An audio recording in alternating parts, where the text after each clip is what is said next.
time now for Korea Book Club, our weekly dive into the world of Korean literature and books through works in Korean and in English translations as well.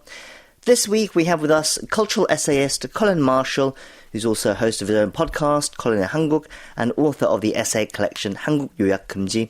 He has joined us now in the studio. Colin, hello. It's great to see you again. Hi, Jang-ho. Thanks for having me back. Okay, so today you've brought to the studio a book by one of the most prominent Korean novelists of the past 20 years. But this one is not a novel, is it? No, it's not. It's a collection of sanmun, or just prose, called 허송세월, which as we speak is at the top of the bestseller charts in the essay category. But then everything turns bestseller if it's by Kim Hoon, who in this century has put out several acclaimed historical novels. That's a streak that began with Kare Nore, a first-person account of the final battles of the celebrated 16th century Admiral Lee Sun-shin, whom everybody has heard of here. After that came out, there was, among others, Hyone Nore, Namhan Sansong, most recently Harbin, just a couple of years ago. So the arrival of any book by Kim Hoon is an event, not just his fiction, but also his even more prolifically published nonfiction. And in the past few years, his previous essay collections, 라면을 끓이며 and 연필로 쓰기, also proved to be big hits with readers. Yes, a very prominent figure indeed. Now, the titles of those essay collections have a intriguingly undramatic quality, I think we can say. They translate to While I Boil Ramyeon and Writing with a Pencil. And this latest book as well, 허송세월, translates to, I guess... Time wasted, wasting away time, letting time slip by. Yeah. So do they tell us anything about Kim Hoon and his own life? Well, he seemed to like ramyeon well enough, but what distinguishes him more clearly from other writers, at least the ones active in this digital age, is indeed his insistence on composing his work by hand, in pencil. Literally, he writes manuscripts. He uses his hands. It's manual. A few years ago, I myself laid eyes on one of his handwritten manuscripts at the Songpagu Book Museum, and it was a particularly famous work of his, the short story Hwajang, whose title has been translated both literally as cremation, more poetically as from dust to dust. Now, rendered in Hangul, the word hwajang could, of course, mean either cremation or cosmetics, an ambiguity reflected in the situation of the protagonist, right, who was a cosmetics company executive figuring out how to carry on after the impending death of his ailing wife.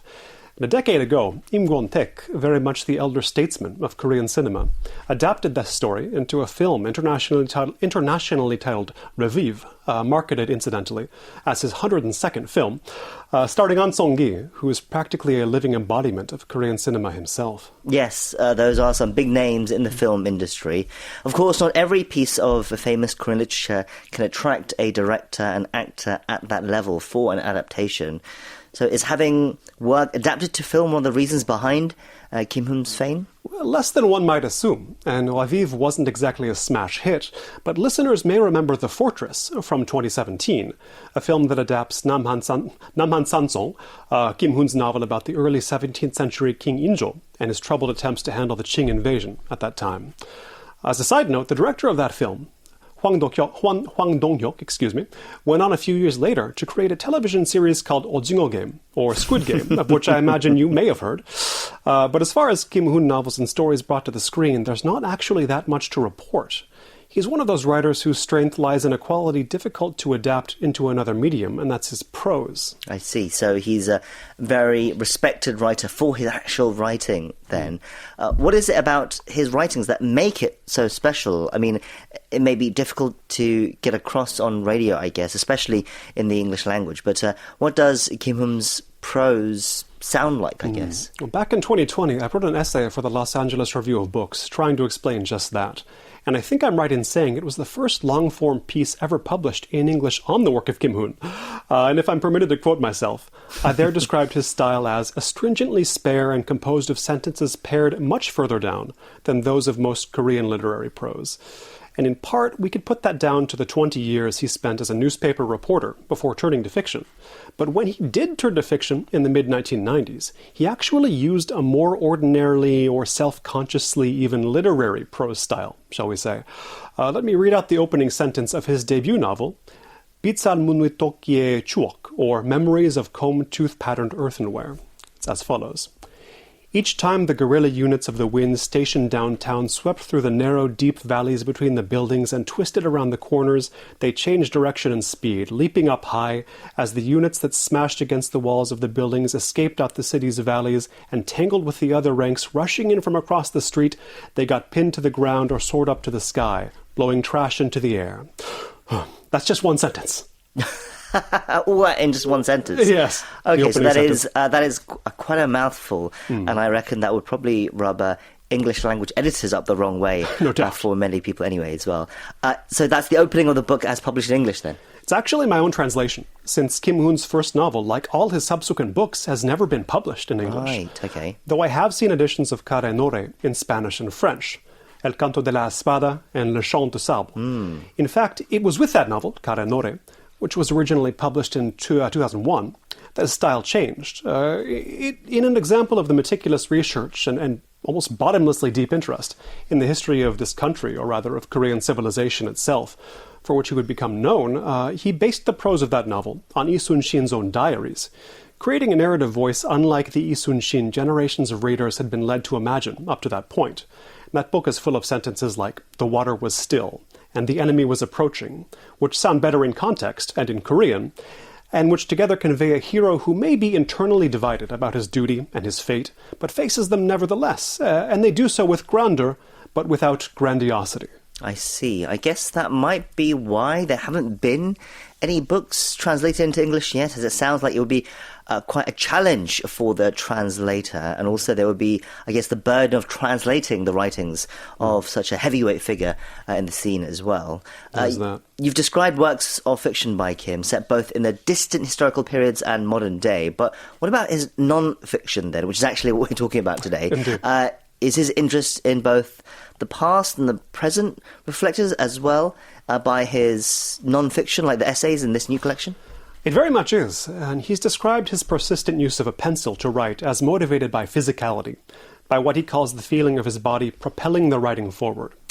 허송세월 includes several essays to do with tools, hand tools, both those used today and those used in antiquity, like the ones he sees on a trip to the National Folk Museum in Paju, near where he lives. There's also a piece about his love of sawing, hammering, and digging, which have long balanced out the sedentary activity of writing in his life. Or at least they did until he got too old to do them. Okay, so these are writings, general musings about his life then, would you say, observational?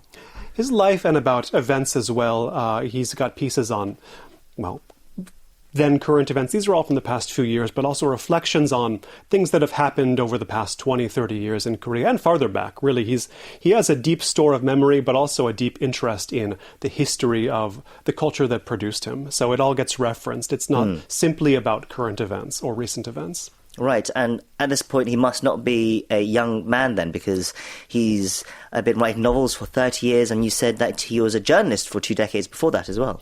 Right, he's in his mid-70s now, and a fair few of the essays in this book reflect that stage of life, having been inspired by, say, encounters in hospitals, or by remembering the last words spoken by friends or family members.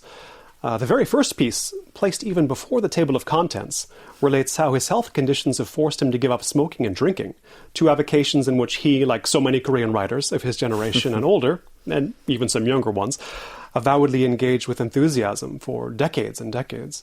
Now, Kim Hoon was born in 1948, a year he cites in several of these essays, most memorably when telling the story of how he and his mother fled to Busan at the outbreak of the Korean War. And unlike many young children, he didn't get separated from his mother and lost along the way because she lashed him tightly and securely to her own body with the strings of his podegi, or infant sling, an act that, as you can imagine, she never let him forget as long as she lived. And he uses this symbolically, this memory. Lately, he's come to see the painstaking way his mother attached him to herself so securely as just what's missing from an increasingly careless and irresponsible modern Korean society, whose frailty he sees in everything from the sinking of the Sewol to the Itaewon Halloween disaster of 2022, to the creeping ideology he calls Neseki Jisangju이, or my kid firstism. And it's a bit of an irony because it's a story of his mom protecting him, and only him, that leads him around to this to thinking, well, now we've become a society where we only care about our own kids. We don't really care about anybody else's kids. So Sure, I think he sees that as well. Mm. But elsewhere in the book, he discusses the pleasure he takes in observing the natural world and various kinds of sense pleasure, be it sight or smell or sound, even as it manifests nearby, in the lake park in Ilsan where he lives, or in birds nesting right outside his window. These are the sorts of things, he writes, that make him want to stick around on this earth a while longer, and I, along with his many other dedicated readers in Korea, certainly hope that he does so. Right. So it seems like, I would say, quite a light work, maybe, not one that will have lasting cultural impact per se, like some of his other writings have had, especially his novels. But the fact that it is topping non-fiction bestseller lists at the moment shows how much affection there is for his writing, I guess, but also how he still does manage to reach and affect readers as well. I think so. And people like the insight they get into what formed him, both his life, which so ties in with modern Korean history, and as well with the essays on language. I haven't mentioned it, but he writes about sort of what he's learned about language over the years and what he's learned to appreciate about the Korean language. He has this bit, he describes growing up learning English or studying English and German in school and thinking, oh, these languages don't have particles. If only I could have been born in a country where the languages had no particles. But then later he comes to appreciate what you can do with particles. And the way they give life, they breathe life into the Korean language, they don't into other languages without them. So, over time, he's come to appreciate even things about this language and society and culture he didn't like to begin with. It's a shame that his works and his writings aren't more available in English at the moment. I think they will become a treasure trove for some brave translators to take on in the future, so it can reach a wider international audience. But for now, it is just Korean readers who are able to enjoy his writings, and while he's still around producing works as well, I think many people will appreciate the fact that he continues to write with his pencil. And industriously too. Right, okay. Once again, this book this week, it's called 허송세월 by Kim Hoon, and that was our pick for Korea Book Club. Colin, thank you for another recommendation. We really appreciate it. And until next time, take care. Thank you, Jang-ho. See you next time. And that's all from us today. We'll be back same time tomorrow, so we hope you can join us again then.